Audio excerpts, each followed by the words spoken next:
नमस्कार मित्रमैत्रिणींनो, आज मी तुमच्या पुढे भोळा भाव आणि सिद्धीस जाव आणि अति राग आणि भीक माग ह्या दोन म्हणीनुसार कथा घेऊन आली आहे.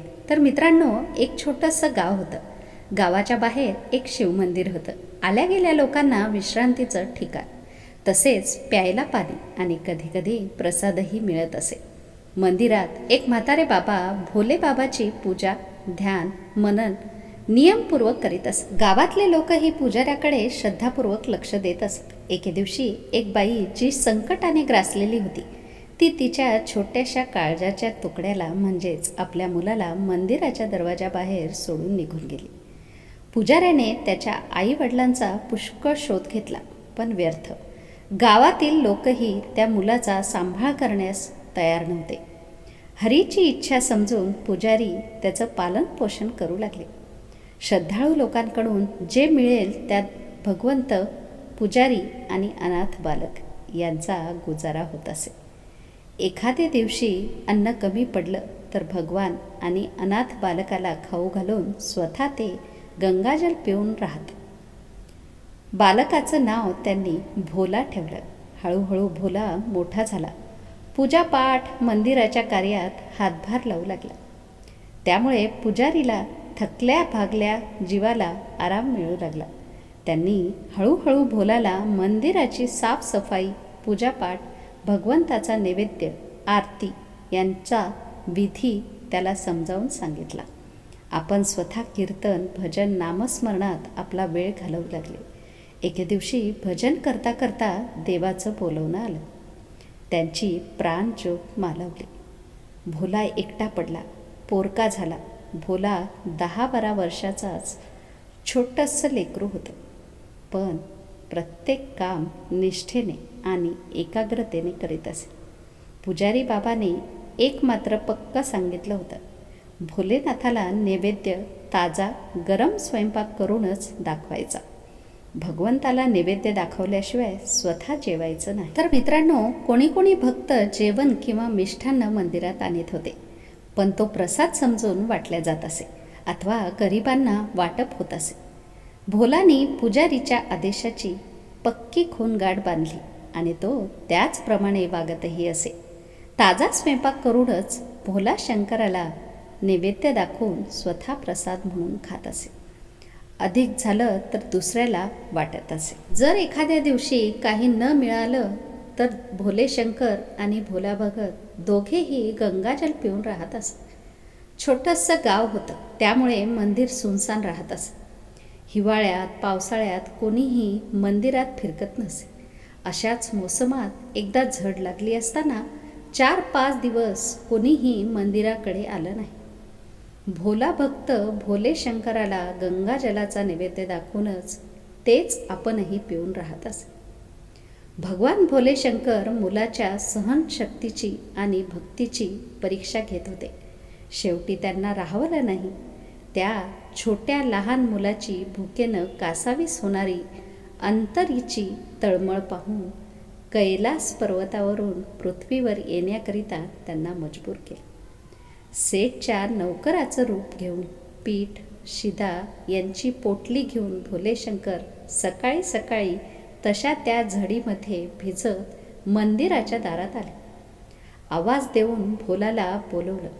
सामानाचं गाठोडं त्याच्या हातात दिलं आणि म्हणाले, हे शेठजीनं दिलंय, स्वयंपाक कर, नैवेद्य दाखव आणि तू सुद्धा प्रसाद म्हणून ग्रहण कर. उद्या मी पुन्हा शिदा घेऊन येईल. भोला भक्ताने त्याला आशीर्वाद देऊन निरोप दिला. वाळलेली लाकडं घेऊन स्वयंपाक करून भोलाने शंकराला नैवेद्य दाखवला आणि आपणही प्रसाद म्हणून ग्रहण केला.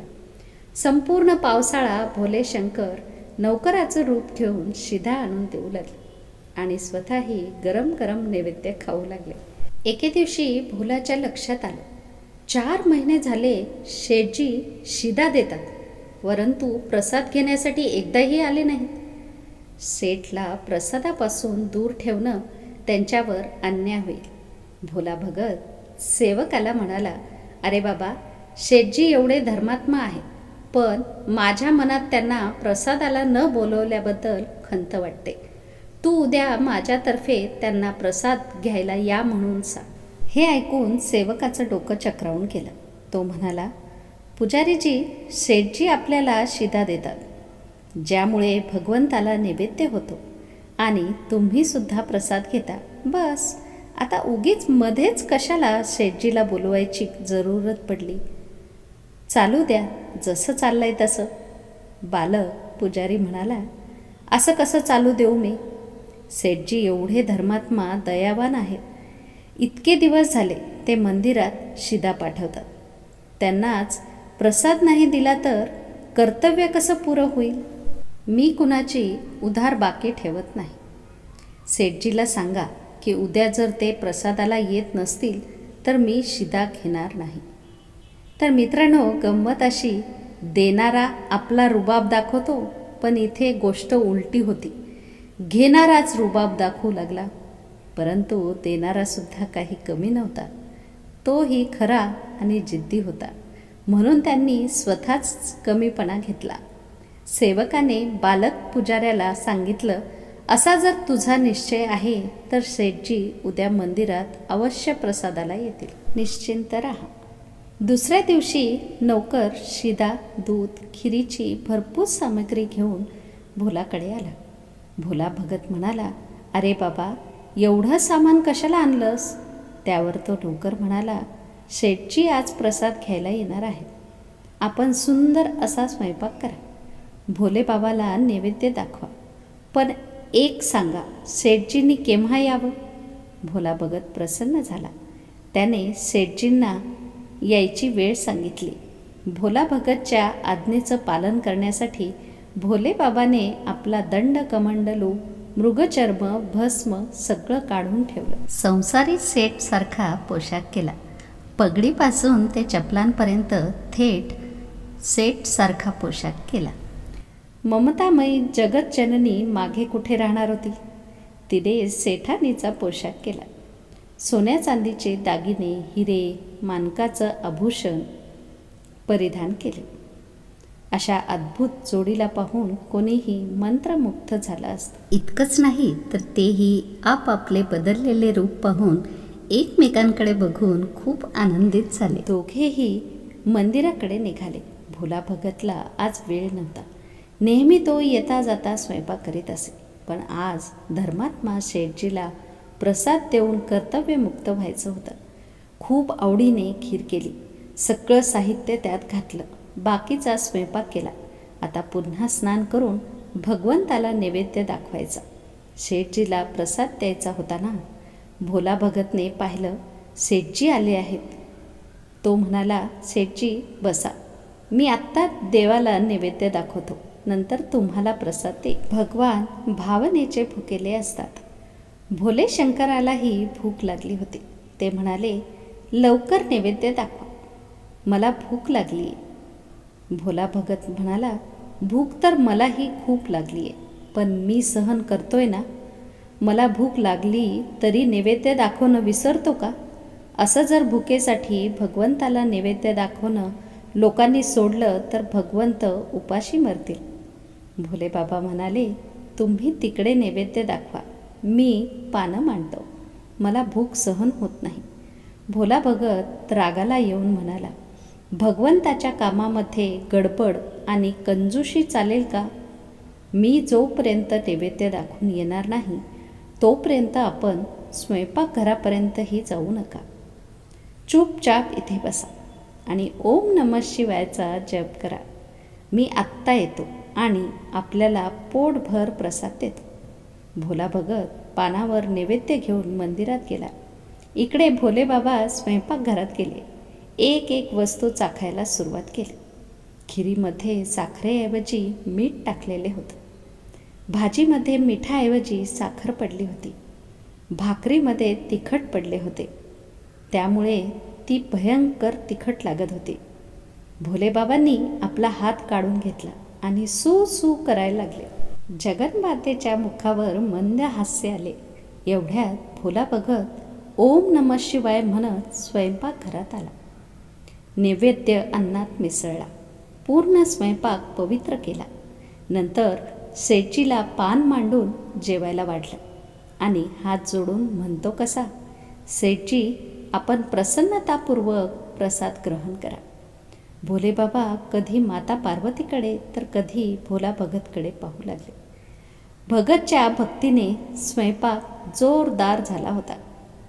त्यांनी आत्ताच तर चव पाहिली होते. खाताना भोले बाबांना घाम येऊ लागला. भोला भगतला त्यांचं ते हळूहळू जेवण करणे आवडले नाही. तो म्हणाला, आता काय झालं? आत्ताच जेवणासाठी उतावीळ झाला होतात, का जेवत नाही? तुम्ही जेवलात तर माताजीही प्रसाद घेतील, नंतर मीही प्रसाद ग्रहण करेल. भोले भगतचं प्रेमपूर्वक रागावणं पाहून ते काहीच म्हणू शकले नाही. चुपचाप त्यांनी खिरीचं भांडं उचललं आणि मीठ घातलेली खीर पिऊन टाकली. एवढ्यात भोला भगतच्या खिरीचं भांडं पुन्हा खिरीनं भरलं. भक्ताच्या हाताने वाढलेल्या अन्नाला दुप्पटच चव लागू लागली. भोला भगत वाढू लागला आणि भोले भगवान खाऊ लागले. जगन्माता दोघांकडेही पाहू लागली. सगळा स्वयंपाक संपला. भोले बाबाने मोठ्याने ढेकर दिली. भोला भगत म्हणाला, मीच वेडा आहे, थोडासा स्वयंपाक केला. आपल्याला प्रसाद घेण्याची एवढी आवड आहे हे जर माहीत असतं तर मी जास्त स्वयंपाक केला असता. भोले शंकर पोटावरून हात फिरून म्हणाले, अरे बाबा, रोज इतके कुठे खातो मी? आज स्वयंपाक इतका चांगला झाला की मी जिभेवर काबू ठेवू शकलो नाही. बस खातच राहील. भगत रुसल्यासारखा बोलला, हे तुम्ही बरं केलं नाही, पण माताजी उपाशी राहिल्या. भोले भगतचा उतरलेला चेहरा पाहून माताजीला राहवलं नाही. त्यांनी खिरीचे 4 थेंब तोंडात टाकले. अशी सुगंधित खीर कुण्या लोकात, कुण्या काळात कोणी देवता अथवा दानव मानवाने सुद्धा खाल्ली नसेल. भोले बाबाला वाढल्याबरोबर साखर, मीठ आणि मिरची आपला गुण, आपला स्वभाव विसरून अद्भुत अलौकिक स्वादाने, चवीने भरून गेले. त्यांच्याबरोबरच साऱ्या चराचर सृष्टीतील प्राणी, संपूर्ण संसार तृप्त झाला. भोला भगत म्हणाला, शेठजी, तुम्ही आणि माताजीने प्रसाद घेतल्यामुळे मला संतोष वाटला. माझंही पोट भरलं. माझ्या तर महिन्यातून 4 एकादशा होतात. भोले बाबाच्या प्रसादाचा एक तरी दाना, एक तरी कण ग्रहण केला नाही तर प्रसादाचा अनादर होईल, म्हणून मी एक खिरीचा चिकटलेला दाना घेतो. असं म्हणून भोला भगतने प्रसादाच्या खिरीच्या भांड्याला चिकटलेला एक दाना तोंडात टाकला. तो दाना कंठात गेला. माताजीने भोले भगतची जन्मजन्मांतरीची भूक, तहान नाहीशी केली. त्याच्या सगळ्या इच्छा, वासना तृप्त झाल्या. त्याचे ज्ञानचक्षु उघडले. त्याने पाहिलं, आपल्यासमोर साक्षात त्रिलोकीनाथ आणि जगन्माता आशीर्वादाच्या मुद्रेमध्ये उभे आहेत. भोला भगत धावून त्यांच्या चरणावर लोळू लागला आणि त्यांच्यात सामावून गेला. जन्ममरणाच्या फेऱ्यातून मुक्त झाला. अशी दृढतेने, श्रद्धेने भगवंताची भक्ती केली तर भगवान एक ना एक दिवस दर्शन दिल्याशिवाय राहणार नाही. इतकेच नाही तर सदैह आपल्यात सामावून घेतात. पण त्यासाठी आपल्यात भक्तीची तीव्रता पाहिजे. तर मित्रांनो, ही होती भोला भगतची भोळी भक्ती. म्हणूनच इथे म्हटलंय, भोळा भाव आणि सिद्धीस जाव. तर मित्रांनो, आता आपण जाणून घेऊयात की माणसाचा क्रोध त्याला कुठच्या कुठे घेऊन जातो. मन रंगाये तो रंगये, जोगी कपडा, ही उक्ती त्या लोकांसाठी आहे जे लोक साधूचा वेश करून फिरत राहतात, परंतु मनामध्ये क्रोध, लोभ, मोह सामान्य माणसांपेक्षाही प्रबलतेने खूप राहतात. असे साधू आपले जीवन तर नष्ट करतातच, पण दुसऱ्यांचं काहीही भलं करू शकत नाही. असेच एक तपस्वी होते. अहिंसा आणि क्रोधावर प्रवचन करीत. 4-8 शिष्य जवळ ठेवलेले होते. नेहमी भ्रमंती चाललेली असे. एके दिवशी चालता चालता पायाखाली एक बेडूक दबून गेला. मागून येणाऱ्या एका शिष्याने त्या तडफड करणाऱ्या बेडकाला पाहिले. त्याला फार दुःख झालं. तो म्हणाला, गुरुजी, आपल्या पायाखाली बेडूक दबला गेला. तडफडतोय तो, बस मरेल आता. गुरुजींनी तर ऐकलेही नाही. ऐकल्यासारखे केले आणि पुढेच चालले. त्या शिष्याला राहवलं नाही. तो पळत जाऊन त्यांच्यापुढे आडवा उभा राहिला आणि म्हणाला, आपण तर मागे वळूनही पाहिलं नाही. काय याला जीवदया म्हणतात? गुरुजीला राग आला. शिष्य मला उपदेश करतोय, मला दयेची शिकवण देतोय. काठी घेऊन मारण्यासाठी ते धावले आणि म्हणाले, मी समोर पाहून चालतो, खाली नाही. दबला तर दबला, मी काय करू? भला आलाय उपदेश द्यायला. असे तर कितीतरी जीव रोज दबतात, मरतात. कुठवर त्यांना पाहणार? शिष्य हे ऐकून थक्क झाला. गुरुजी मारायला धावले. त्यांच्या मारापासून वाचण्यासाठी तो पळाला. पण गुरुजीला फार राग आला होता. मारल्याशिवाय त्यांना शांती कशी मिळणार? बस लागले शिष्याला मारायला. अंधार पडू लागला होता. गुरुजी एका दगडाला अडखळून खाली पडले. त्यांना मार वर्मी कर्मी लागल्यामुळे त्यांचा मृत्यू झाला. दुसऱ्या जन्मात ते तपस्वी एका मठाचे महंत झाले. भला मोठा आश्रम होता. खूप फुलं झाडं, फळांची झाडे लावलेली होती. एके दिवशी काही मुलं आश्रमात घुसली आणि ते फळं आणि फुलं तोडायला लागली. महंतांनी ते पाहिलं. रागारागाने हातात दंडा घेऊन, अरे दुष्टांनो, आश्रमातले फुलं फळं तोडून उजाड करण्याकरता कुठून टपकला? मुलांनी महंताला रागारागाने दंडा घेऊन येताना पाहिलं आणि मुले पळून गेली. मुलंही मुलंच नाही का? ती पळून जाता जाता त्या महंताला वाकडं दाखवायला लागले, चिडवू लागले. तोडलेली फुलं एक एक करीत त्यांच्याकडे फेकीत हसत हसत म्हणू लागले, घ्या बाबा, गुलाबाचा वास घ्या, गेंदाचा वास घ्या, बेला चमेलीचे हार करा. फळंही फेकीत म्हणू लागली, घ्या बाबा, आंबे खा, केळी खा. हे सगळं ऐकून महंताचा राग आणखीनच वाढला.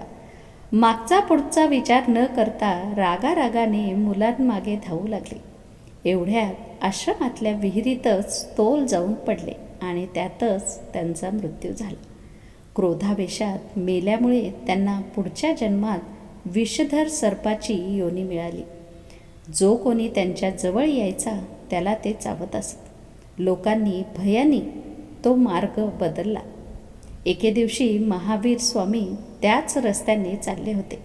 त्यांच्याबरोबरचे लोक म्हणाले, भगवान, या मार्गाने जाऊ नका, या मार्गावर एक विषधर सर्प राहतो. महावीर स्वामी म्हणाले, काही हरकत नाही. मी जर माझा मार्ग बदलला तर दुसऱ्यांना आचरण बदलण्याची प्रेरणा मी कसे देणार? तुम्ही चिंता करू नका, असे म्हणून ते पुढे निघाले.